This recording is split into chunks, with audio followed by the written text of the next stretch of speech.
It's January 10th, 2014, and this is the first news from the Fortean Slip for the new year. Bitches.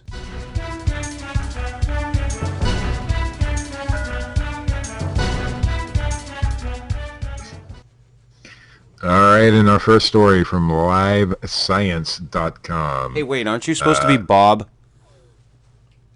Bob. Coming in for Steve Alcorn. Dominguez.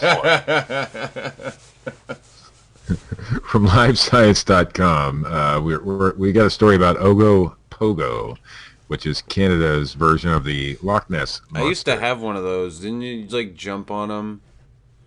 I thought that was that game that you played in the swimming pool. Pogo.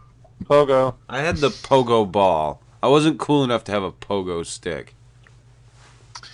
Scotland's Loch Ness may have the fame as far as lake monsters go, but for many monster searchers, often dubbed cryptozoologists, Ogopogo, a creature said to lurk in Canada's Lake Okanagan, is the most likely and best documented of all lake monsters.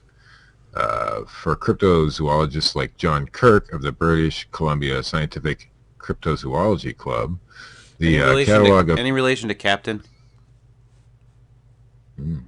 The catalog of films and video of Ogopogo are more numerous and of better quality than anything he has personally seen at Loch Ness, and he believes that several of them are very persuasive that a large, living, unknown creature inhabits that lake. There are dozens of reputed lake monsters around the world, but what makes Ogopogo especially interesting is its previous incarnation, according to legend. Which was Okoyono. No? It was actually a bloodthirsty killer. And before that, it broke up the Beatles. Ogopogo, some believe, has its roots in native Canadian Indian legends of a beast called, Of a beast called... Of a beast called Ooga Booga. Naha-Itk. That's it.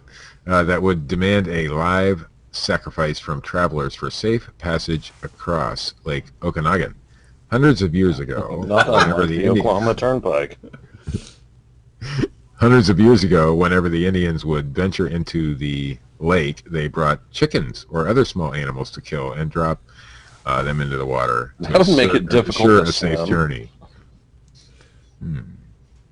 It is clear, however, that these stories were not referring to a literal lake monster like Ogopogo, but instead to a legendary water spirit, though the supernatural nature of the original creature of Okanagan Valley Indians is long gone. A decidedly less fearsome and more biological beast whose exact form and matter of debate has replaced it.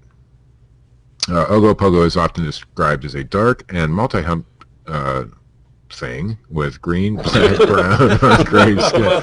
I added thing, by the way. It's my editorial edition.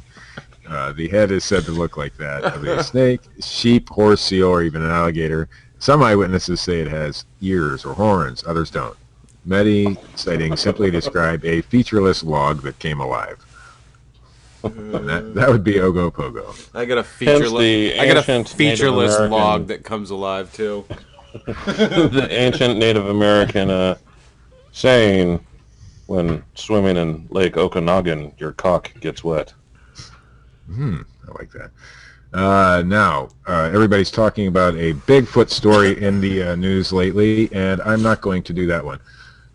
So we're going with ourmidland.com. Deputies asked to confirm Bigfoot's existence. That's a huge bitch.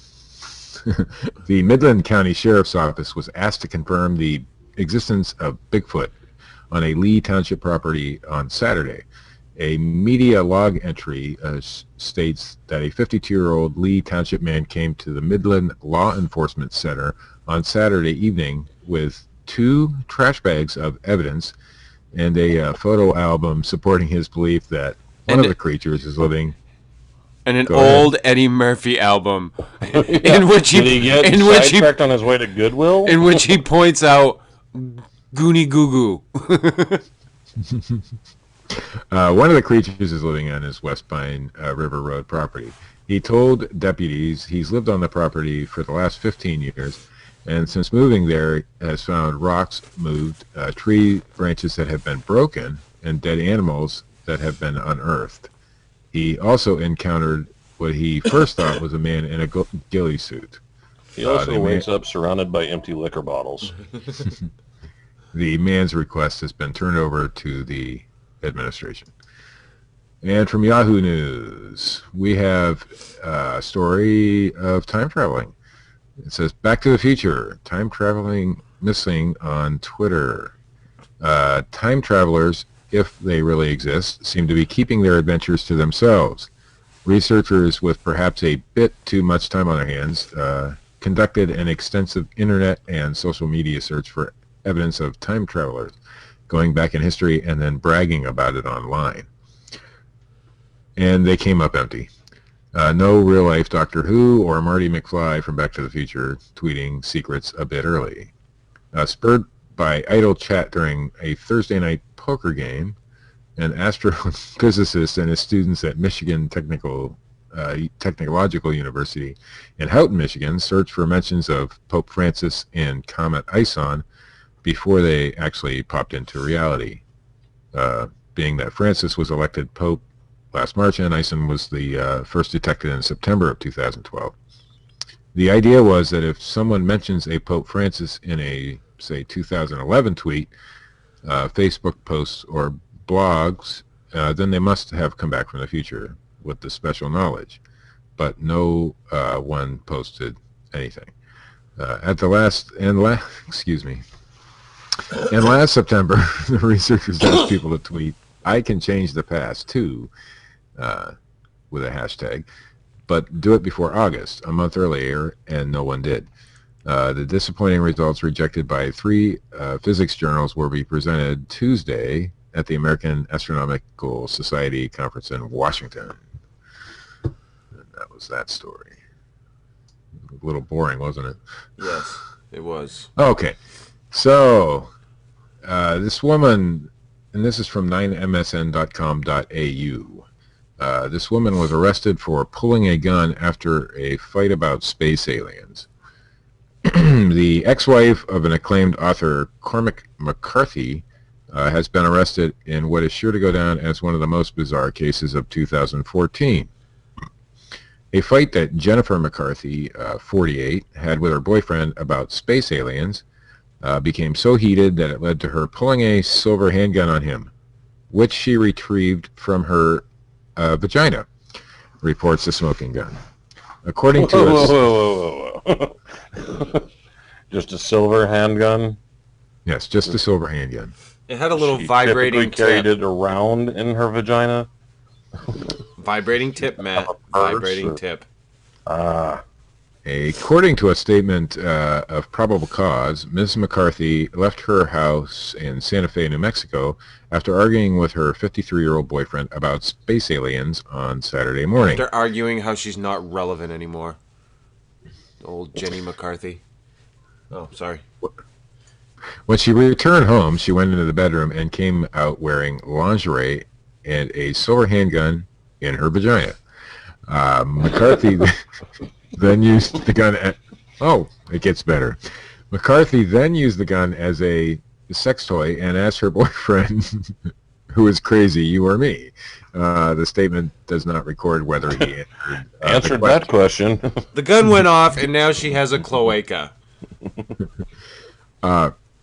Her boyfriend told police she then removed the gun from her vagina and pointed it at his head. Fearing he could be shot, the boyfriend took the gun from her and put it in a toilet. Soon afterwards, he took it out of the toilet and put it in an outside trash can, where it was later recovered by police. Cops charged McCarthy with aggravated assault and released her after she posted a $5,000 bond. That is of the gun in her vagina. That is the news, fellas. Okay, I just want to go back. She had a gun in her vagina.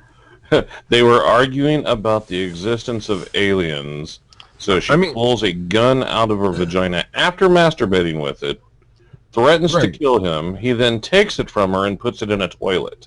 The only thing that could make this story any better is if she turned to him and said, "My name is a lot of vagina."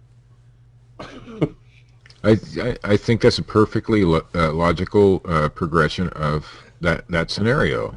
You know, arguing about space aliens, sticking a gun in your vagina, pulling the gun out of your vagina, and then, you know, threatening somebody with it. I'm going to assume she wasn't a looker. I have seen a picture, and I would assume that you are correct, sir. She was not much of a looker. Now, which one's crazy? You or me? Well, you're the one with the gun in your vagina, so... And you're arguing space aliens, bitch. Yeah. And that, ladies and gentlemen, is the news. God, I love that story.